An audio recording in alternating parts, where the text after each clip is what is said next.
കൊട്ടിയൂർ വൈശാഖ മഹോത്സവം 2026 സ്വന്തം പിതാവായ യക്ഷൻ്റെ അവഗണനയിൽ അപമാനിതയായി യാഗാഗ്നിയിൽ ദേഹത്യാഗം ചെയ്ത സതീദേവി. പ്രിയയുടെ ദേഹവിയോഗത്താൽ ദുഃഖിതനായ മഹാദേവൻ വേദനയും രോഷവും ക്രോധവും താണ്ഡവ നൃത്തമാടി. മഹാദേവൻ്റെ ക്രോധത്തിൻ്റെയും വേദനയുടെയും കഥ പറയുന്ന യാഗസന്നിധി. വിശ്വാസത്തോടെ ജനലക്ഷങ്ങൾ ഒഴുകിയെത്തുന്ന കൊട്ടിയൂർ അക്കരേക്കാവ്.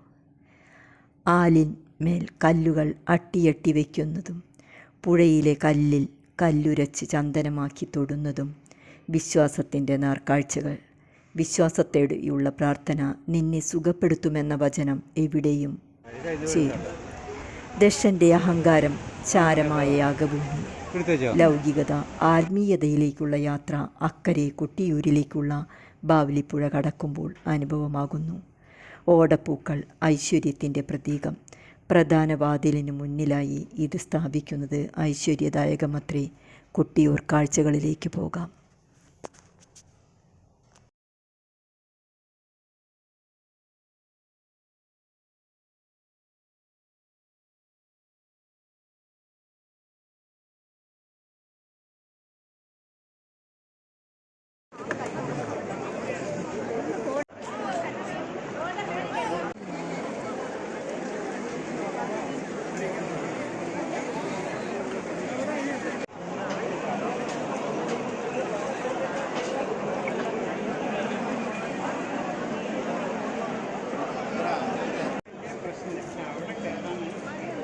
അവിടെ കുറച്ച് റെഗുലേറ്റ് ചെയ്താണ്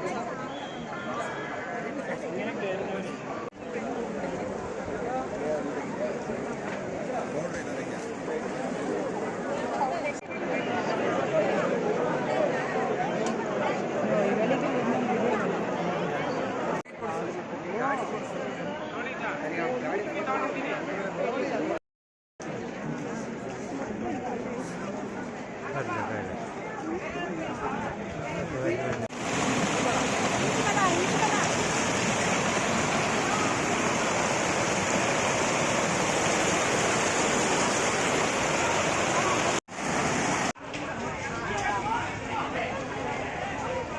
Thank you.